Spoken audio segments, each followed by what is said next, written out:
We're going to switch topics today, so let me know if you all have any remaining questions about internal flow, heat exchangers, the lab.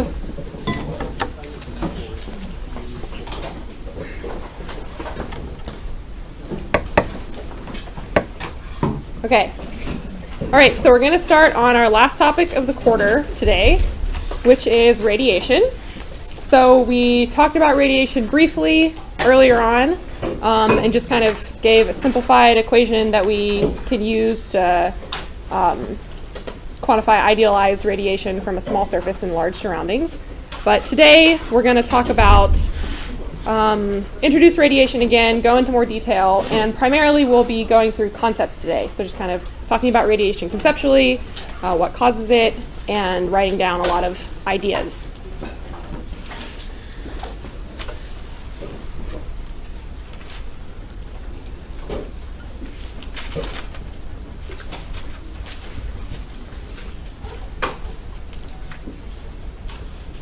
Okay, so let's write down, first of all, the kind of summary of the things that we know about radiation already. So what we talked about in lecture 9, I think it was. So let's say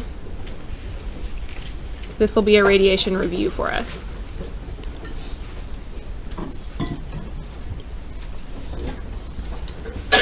So first of all, definition of radiation.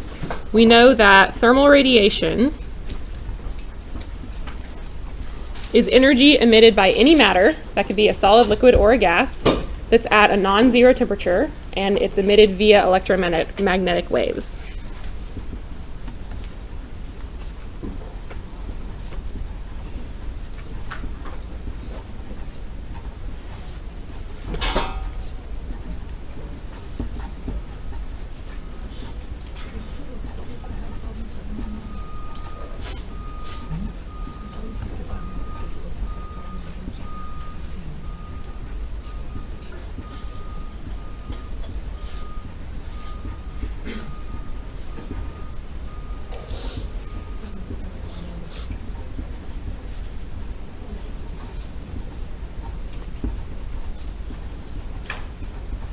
So temperature of a matter is a indicator of what the amount of thermal energy in the matter is. And if it has a non-zero temperature, then it will contain some thermal energy and therefore will emit radiation. So the only matter which would have no radiation emission would be something at 0 degrees Kelvin. So it has absolutely no internal energy whatsoever. So everything emits radiation, and therefore everything absorbs radiation. And we said the emission of electromagnetic waves is related to changes in the electron configurations of the matter.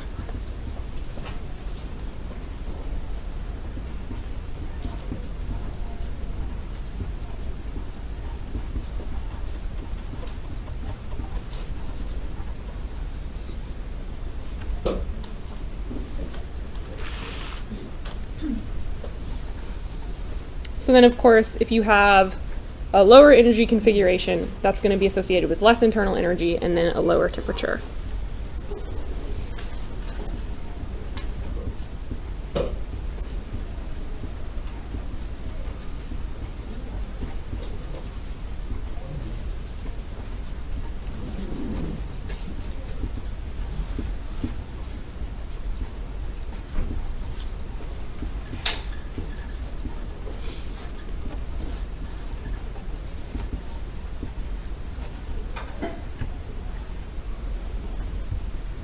We also said that radiation does not require a medium.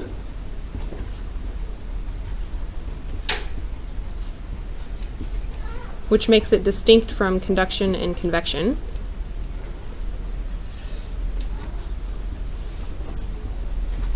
In fact, a medium would tend to just get in the way, so radiation is actually most efficient in a vacuum.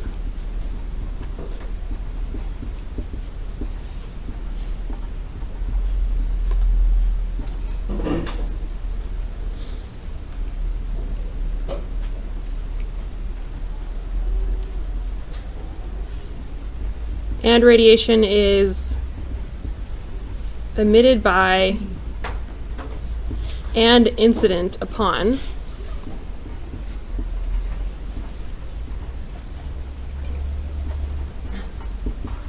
matter.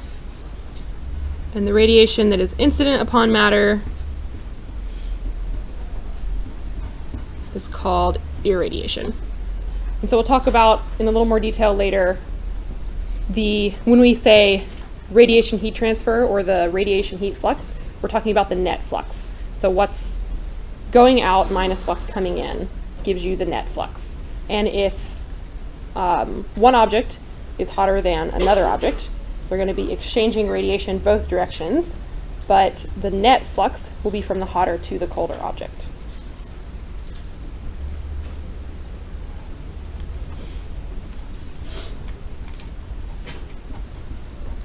So this incident radiation, irradiation, 3 things can happen when that hits a surface. It can be absorbed by the material. It can be transmitted through the material. Or it can be reflected by the material.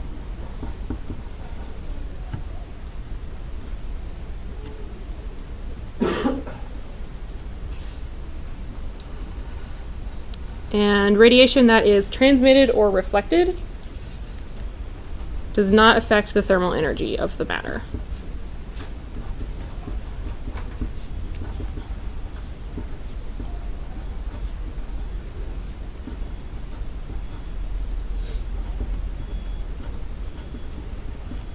Basically goes right through the object or is reflected by the object without changing the electron configurations, whereas if irradiation is absorbed, it bumps the electron configurations up to a higher energy level and increases the temperature.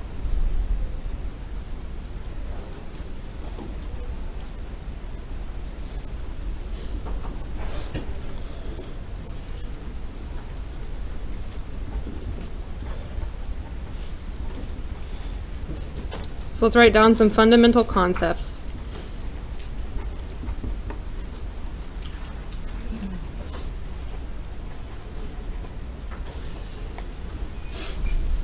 So we'll consider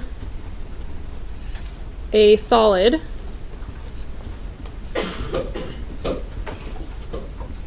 initially at a higher temperature than its surroundings.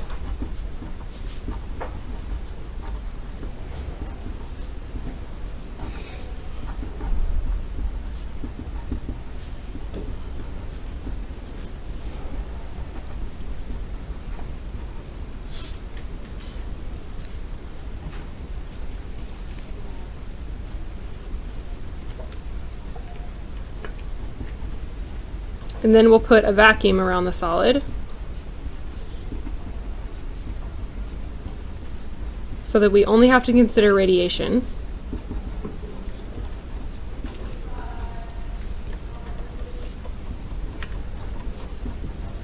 So there exists a vacuum around the solid such that no conduction or convection occurs.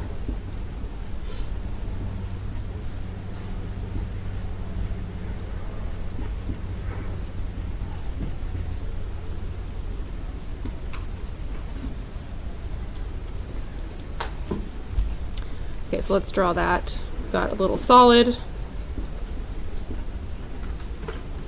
some larger surroundings,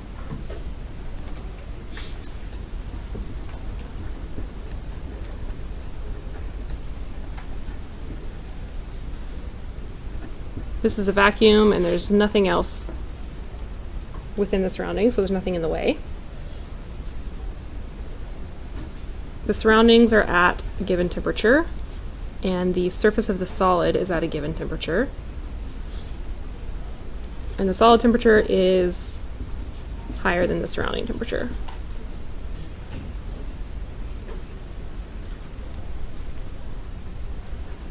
So we'll have radiation from the solid.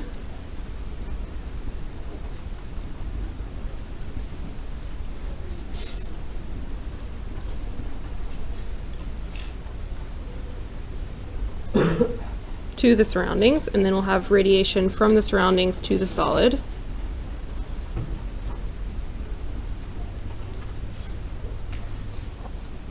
But because the temperature of the surface is greater than the temperature of the surface of the solid is greater than the temperature of the surroundings, the net heat transfer rate will be from the surface to the surroundings. So that's Q radiation net.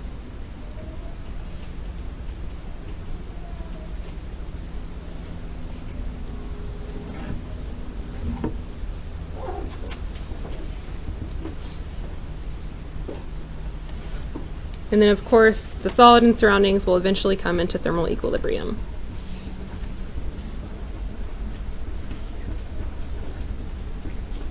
If they're just left there with no other sources of energy or heat transfer.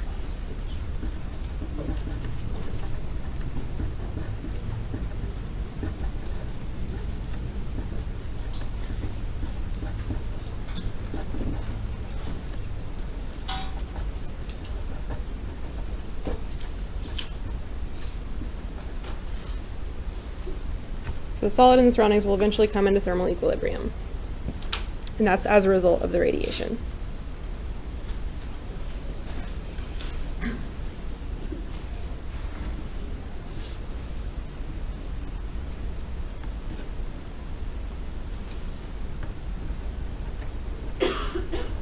And then the net radiation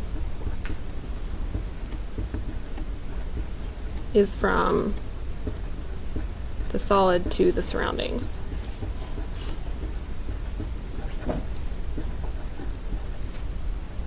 Okay.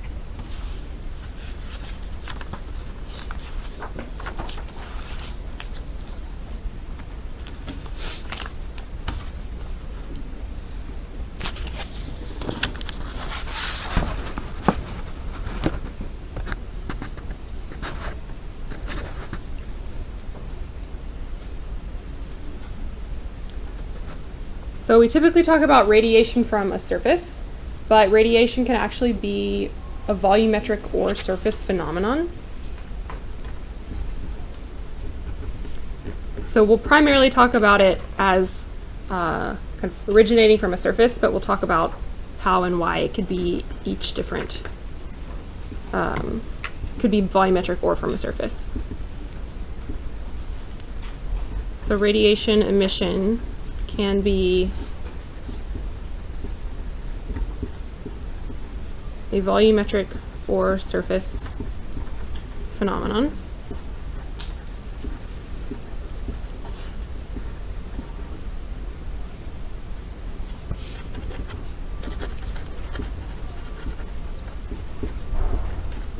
So volumetric radiation tends to come from gases and semi-transparent solids.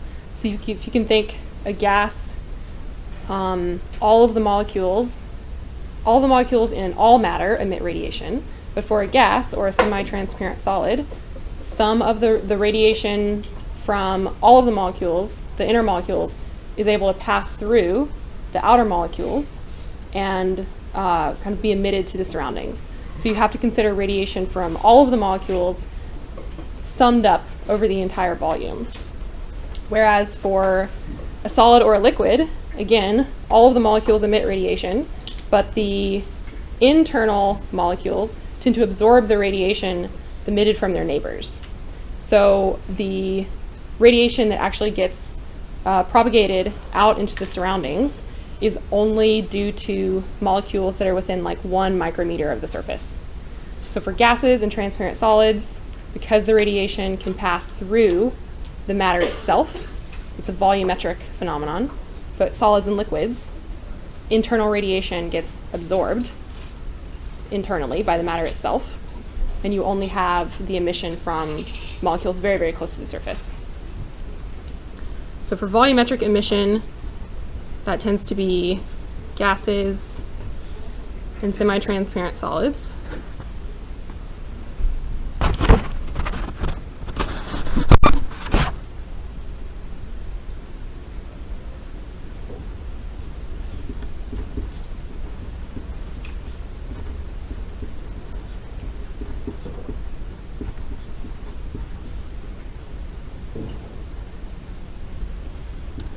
And so then radiation is the integrated effect of the emission throughout the volume.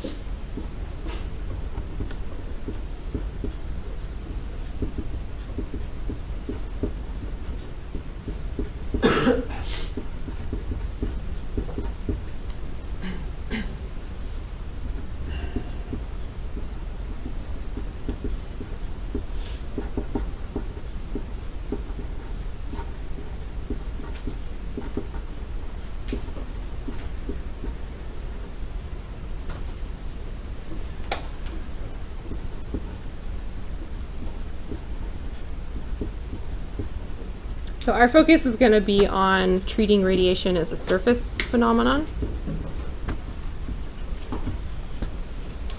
And we'll specifically talk mostly about opaque surfaces, so objects through which radiation cannot be transmitted.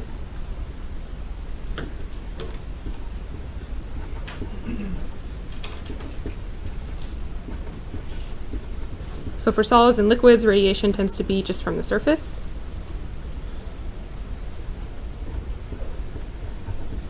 And we said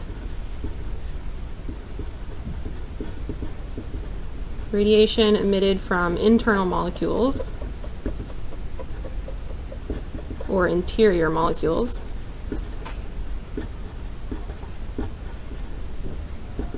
is absorbed internally.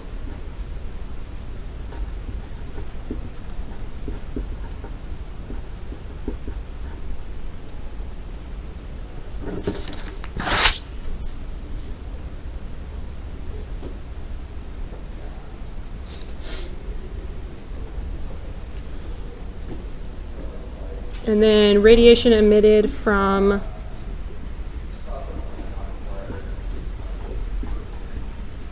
molecules within about 1 micrometer of the surface. That radiation is transmitted to the surroundings.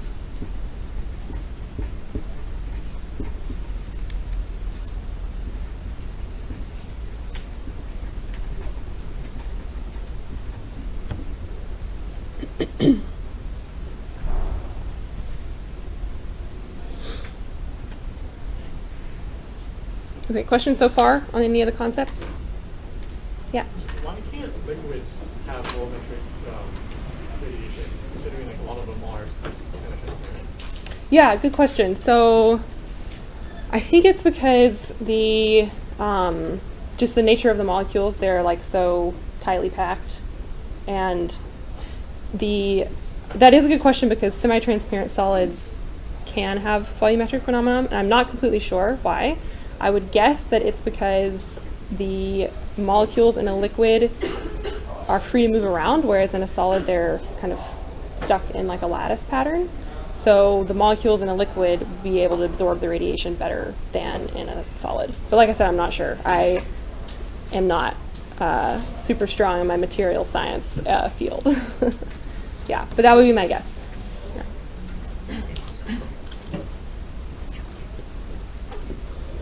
Okay, so we said radiation is transmitted by electromagnetic waves.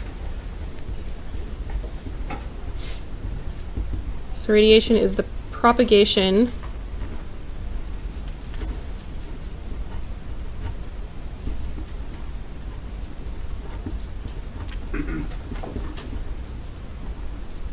of electromagnetic waves.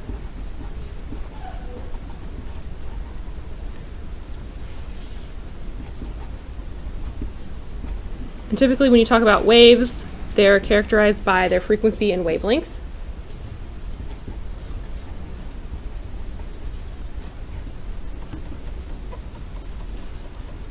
So they have a frequency nu and wavelength lambda. Some of this should hopefully be familiar from physics.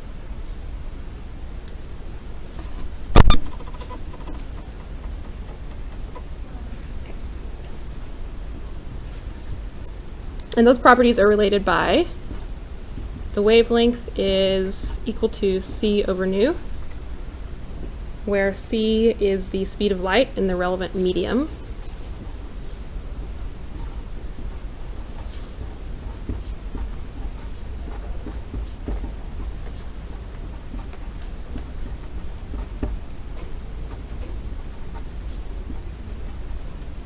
So whether it's through air, water, whatever medium the radiation is propagating through, that affects the relationship between the wavelength and the frequency.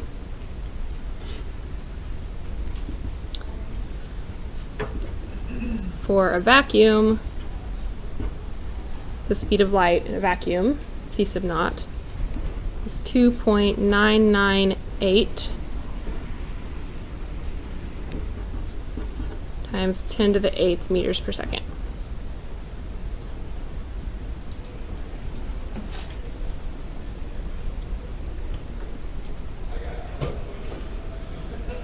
Okay, so the property of radiation that complicates it so much is the fact that you have these electromagnetic waves that are coming off of a surface, and they're emitted at a range of frequencies. And they're also emitted in a range of directions. So if you have a surface, think an opaque surface emitting radiation, the radiation could be emitted in any direction within a hemisphere above that surface, and it could be emitted preferentially in some directions more than others. And also, it could be emitted at any frequency between a certain range that we'll talk about, and it could be emitted preferentially in some frequencies than others. So you end up with these frequency and directional distributions that describe the radiation from a surface.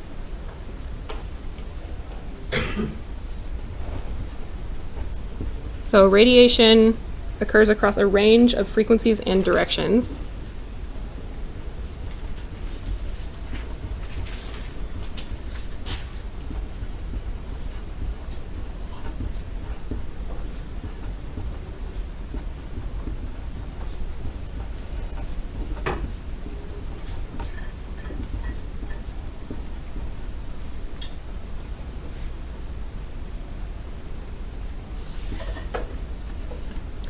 Frequencies relevant to thermal radiation are from 0.1 to 100 micrometers.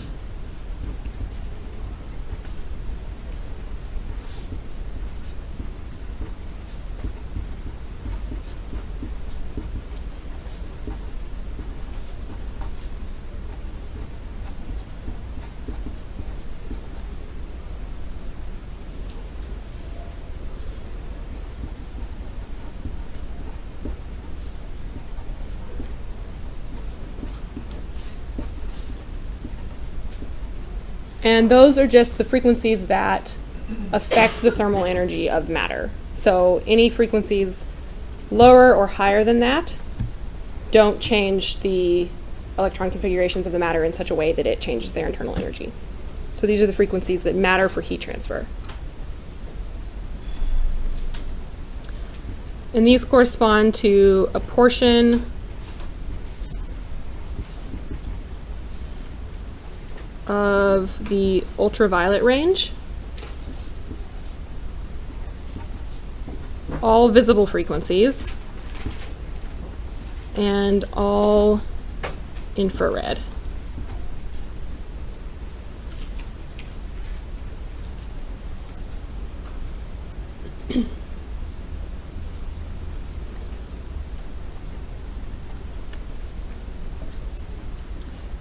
So like we said, radiation has a spectral distribution.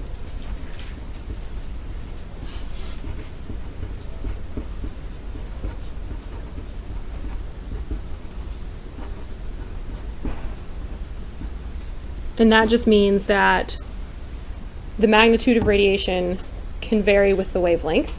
So more energy can be emitted at one wavelength than another. Yeah. Sorry? Why is it unit? Oh yeah, it should be hertz, shouldn't it? Probably. That doesn't make any sense. It would be wave-wise relevant. It would just be changing frequency to wavelength. Oh, okay. Okay. I just wrote down frequency instead of wavelength. Yes. Yeah. Okay. Let me double check. Those are small hertz numbers. I'll be bigger hertz. Yeah.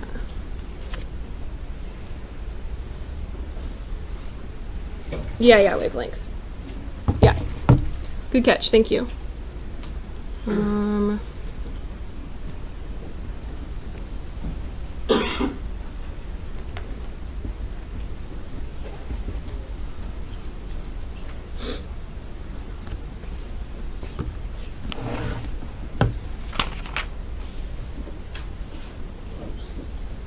Yeah, so the wavelengths, lambda, that are relevant to thermal radiation are from 0.1 to 100 micrometers.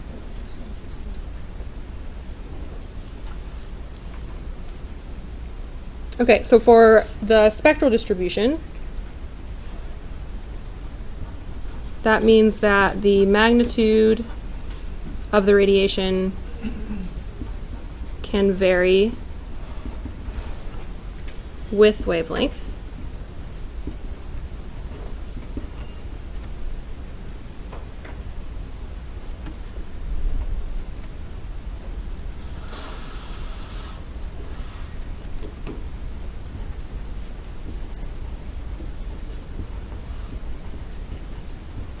So more energy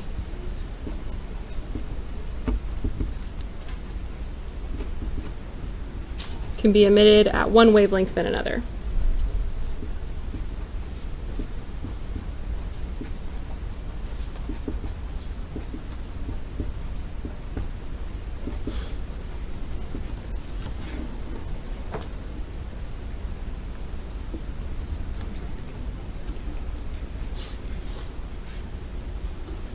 And the spectral distribution depends on the nature and the temperature of the surface. So it's kind of specific to each different radiation problem.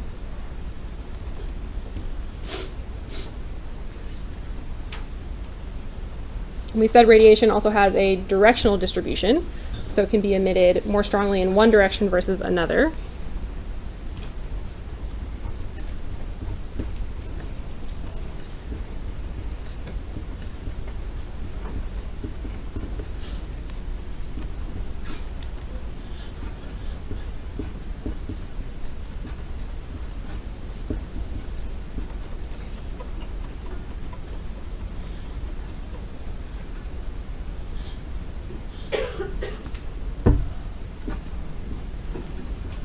So the magnitude can vary with direction.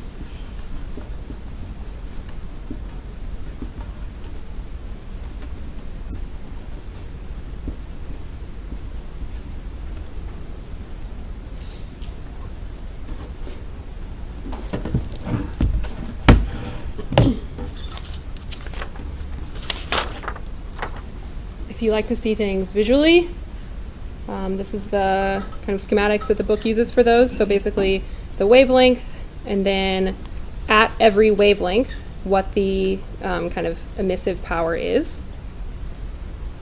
So that's a spectral distribution. And then directional distribution. So here you can see at specific wavelengths you can have more emission than at others, and in specific directions you can have more emission than in other directions. Okay.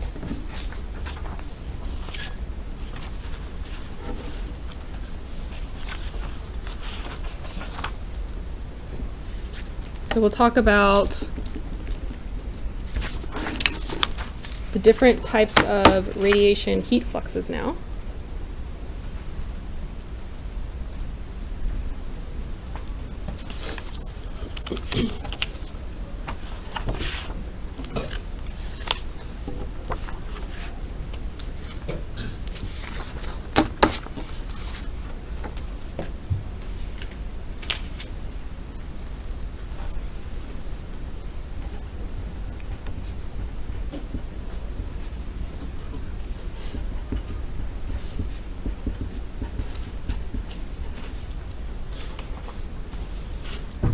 Okay, so we said surfaces emit radiation, and radiation is incident upon them.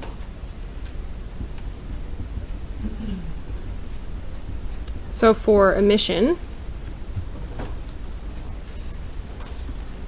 when we first introduced radiation, we talked about the emissive power.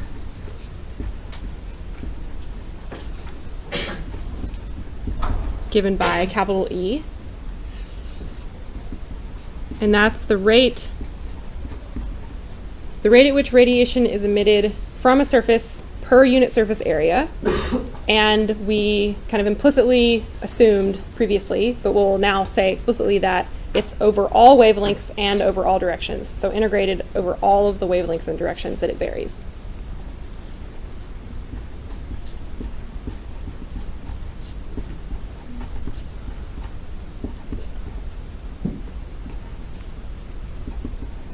So the rate at which radiation is emitted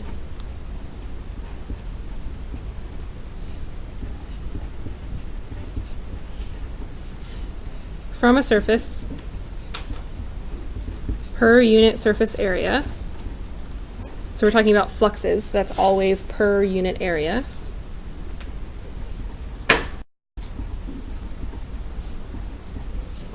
Over all wavelengths and directions.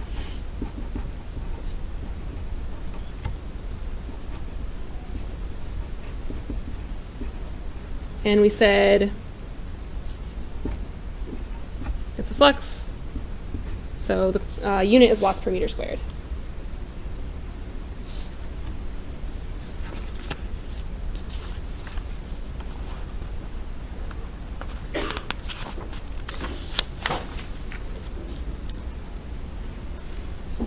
And then we express this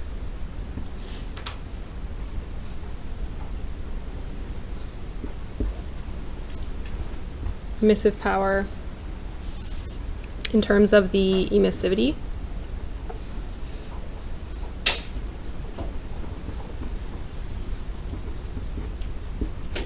So this is the emissive power of a real surface, and we said that a black body is a surface that emits as much radiation as possible. So for that, the emissivity would be 1, and real surfaces are, the emissive power is expressed in relation to a black body, so you have this emissivity, which is a factor between 0 and 1. That's kind of how much emissive power does it have relative to a black body.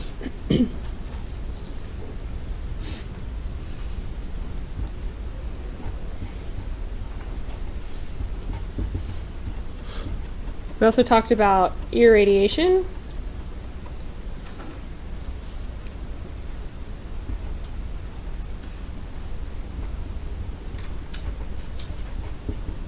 And that's given by capital G.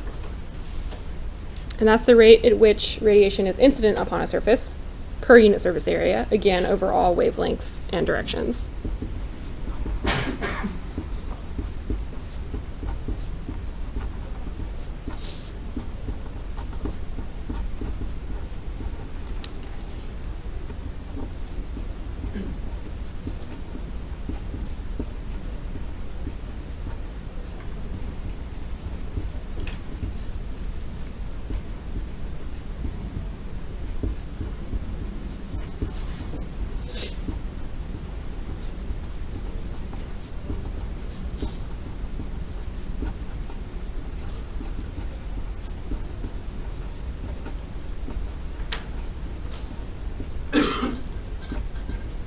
And again, the unit is watts per meter squared.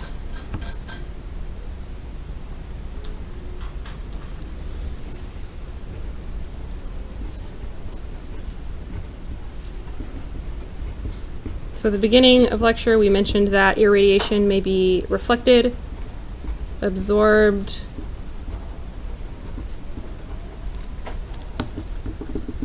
and or transmitted.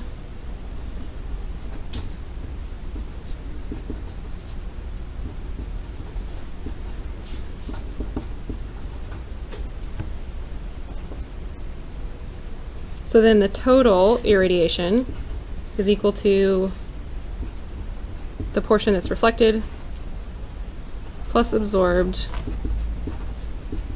plus transmitted.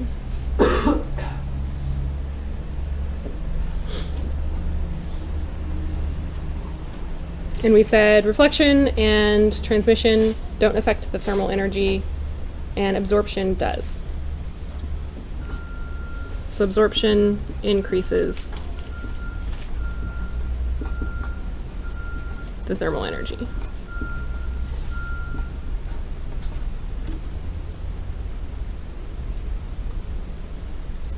So we define three kind of fractions or ratios that are similar to the emissivity for reflection, absorption, and transmission.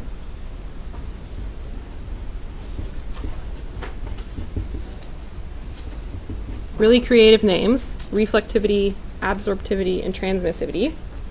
Reflectivity is given by the symbol rho.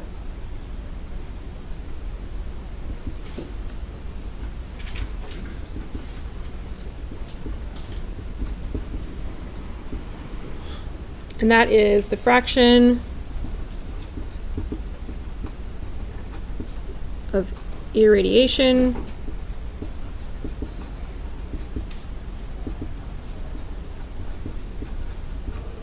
that is reflected.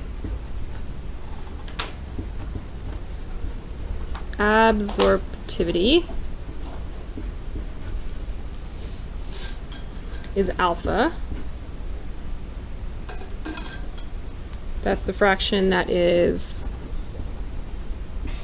absorbed. And then transmissivity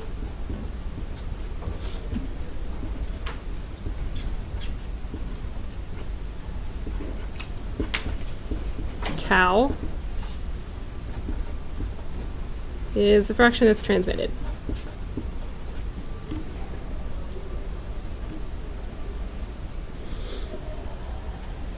Because these are the only three things that can happen to radiation, rho plus alpha plus tau has to equal 1.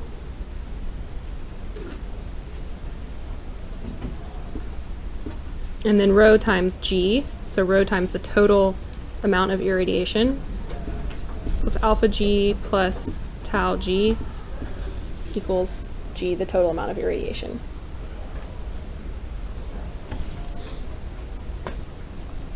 We focus primarily on opaque surfaces.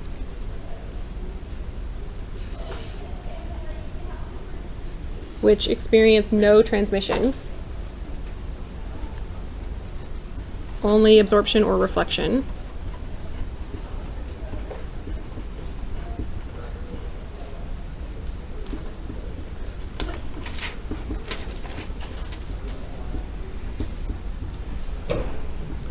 So for an opaque surface, tau equals 0.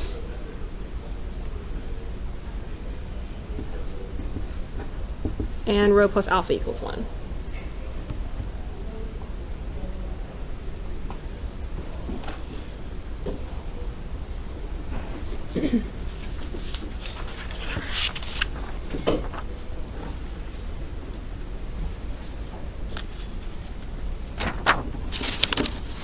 Okay, so now that we know what happens with emission and irradiation, we can define two more useful fluxes.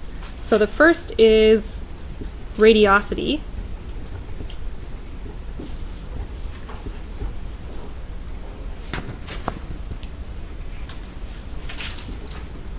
And radiosity is the total radiant energy leaving a surface per unit surface area.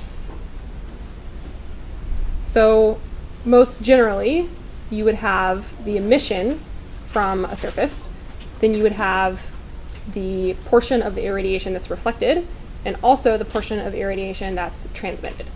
So all of those would be lumped into the radiosity, so the total radiant energy leaving.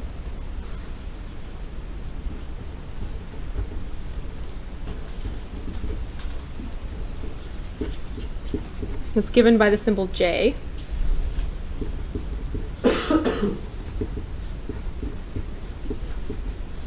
Accounts for all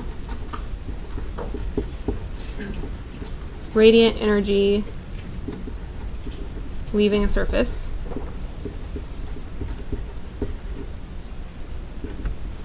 of course, per unit surface area, since it's a flux.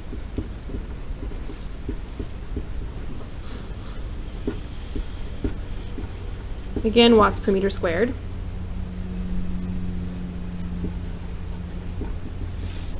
And then we're going to simplify it by talking about an opaque surface.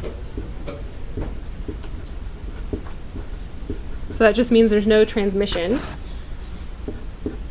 So the radiosity is going to be equal to just what's emitted plus what is reflected.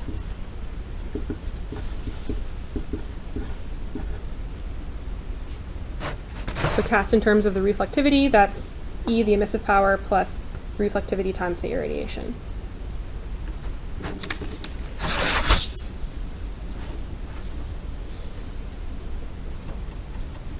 And then when we're talking about radiation in terms of the actual heat transfer that's occurring between two objects, we talk about the net radiative flux.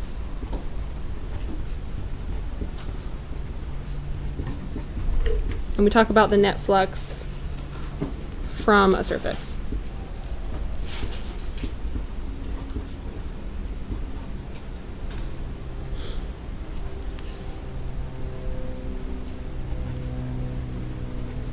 And that's just the Q radiation flux.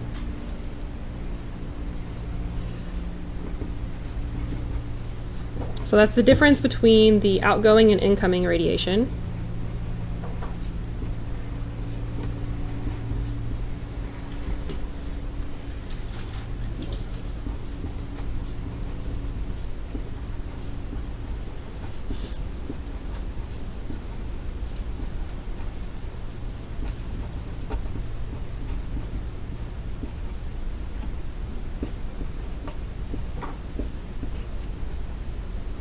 Again, in watts per meter squared.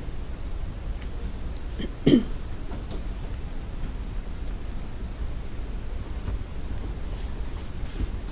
that's going to be equal to the total outgoing radiation is the radiosity, and the total incoming radiation is the irradiation.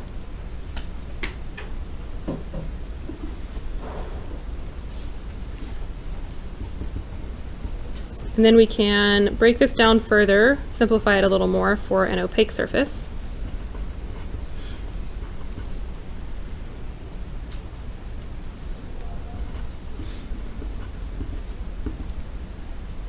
So the total radiosity, we said up here, is the emission plus the reflection for an opaque surface. And then the total irradiation, since there's no transmission,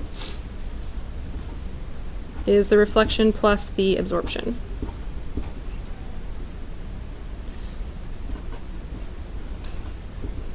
And the reflected portions cancel, and you can express the emissive power as epsilon sigma, the surface temperature to the fourth. So that's what you're left with for the net radiative flux for an opaque surface.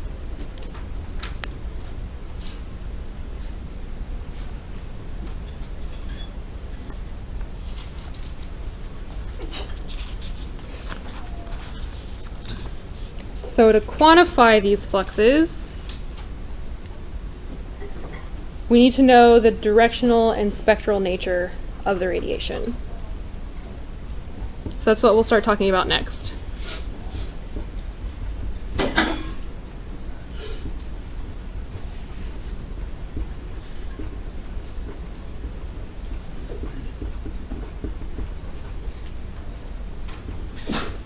So these fluxes can only be quantified when both the directional and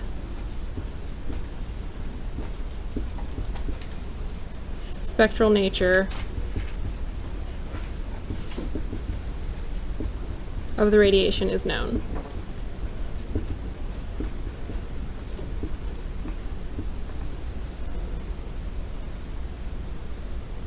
Okay, questions so far?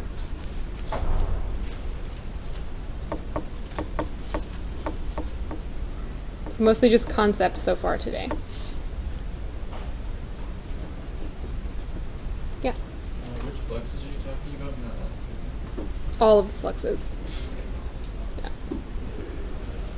Yeah, so because the emission and the irradiation both can occur across all wavelengths and all frequencies, you need to know the directional and spectral nature to figure out the total emission and the total irradiation. And then the radiosity and the net flux depend on the emission and the irradiation. Yeah, so all of them.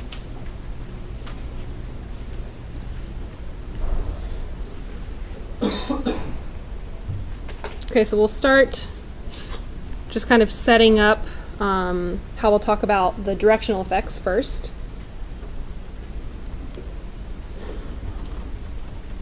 And that's through this idea of radiation intensity.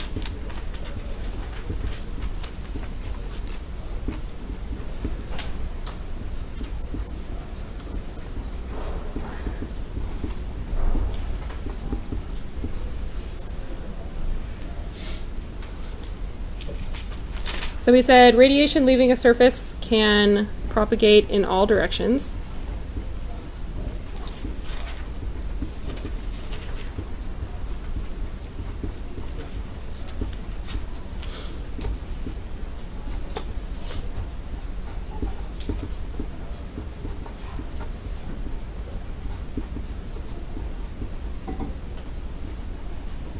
And some directions are preferential.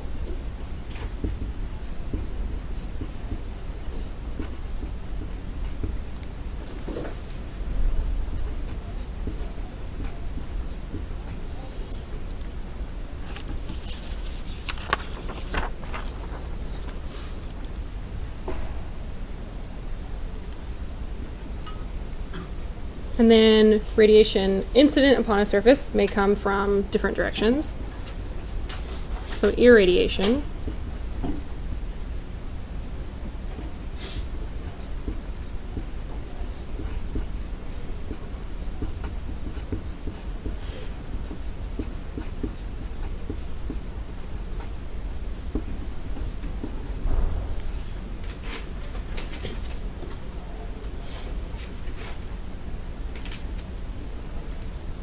So radiation from a single point on a surface, as we were saying earlier, a single point on the surface of an opaque object can be emitted in any direction defined by a hypothetical hemisphere above the surface.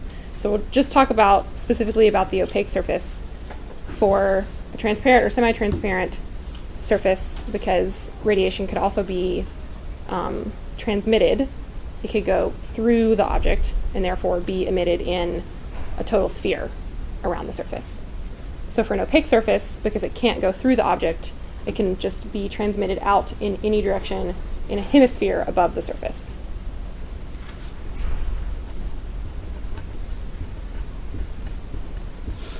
So that's radiation from a single point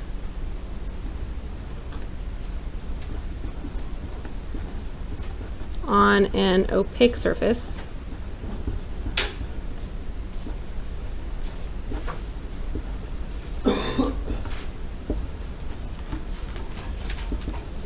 May be emitted in any direction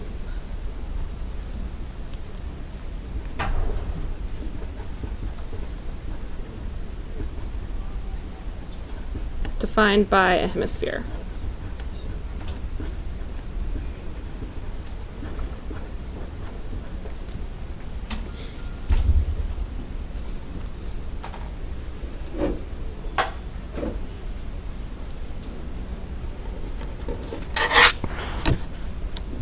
And so we'll write down one more point and then call it there.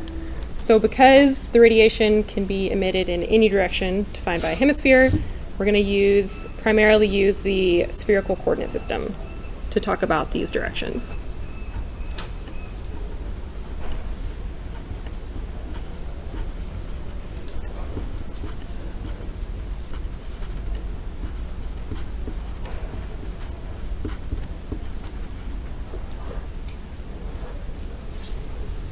Okay, any last questions? We'll start talking about the spherical coordinate system on Friday, and then homework will be assigned later today. I came up with a